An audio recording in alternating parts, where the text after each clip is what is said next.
जय भीम, नमो बुद्धाय.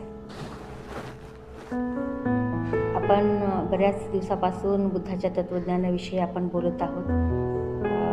वर्षावासाचा मंगलमय सुवर्णकाळ चालू आहे आणि त्या पर्वामध्ये विविध प्रकारच्या धम्म उपदेशावर बुद्धांनी सांगितलेल्या तत्त्वज्ञानावर आपण थोडक्यामध्ये थोडी माहिती मिळवत आहोत. आणि आज आपण जे पाहत आहोत त्याबद्दल एक संदेश इथं बुद्धाचा महत्त्वपूर्ण वाटतो.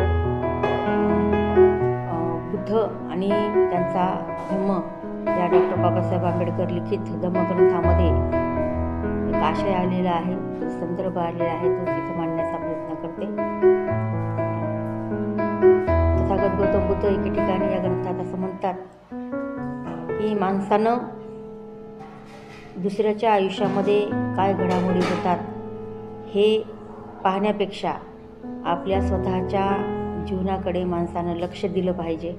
आपल्या स्वतःमध्ये वाकून झोकून पाहिलं पाहिजे आपल्या जीवनामध्ये काय चाललं आहे हे फक्त इतकंच आपण निरीक्षण केलं पाहिजे, ना की दुसऱ्याच्या जीवनामध्ये कोणत्या गोष्टी चालत आहेत, दुसरे काय बोलतात, दुसरे काय चालतात, कसे शब्द वापरतात, कसे अपशब्द वापरतात आणि कशा पद्धतीनं दुसऱ्यांच्या विषयी ते विचार करतात, दुसऱ्याबद्दल काय दुष्कृत्य करतात, काय चांगले कृत्य करतात, काय कोणतं कर्तव्य पूर्ण करतात, कोणतं कर्तव्य पूर्ण करत नाहीत, काय अपूर्ण सोडतात, काय पूर्ण करतात.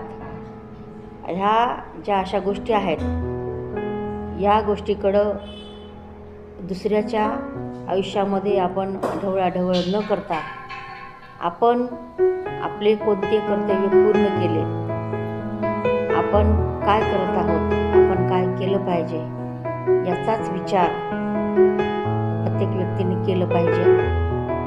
सम्यक दृष्टीनं आपण स्वतःच्या कर्माकडं निरीक्षण केलं पाहिजे.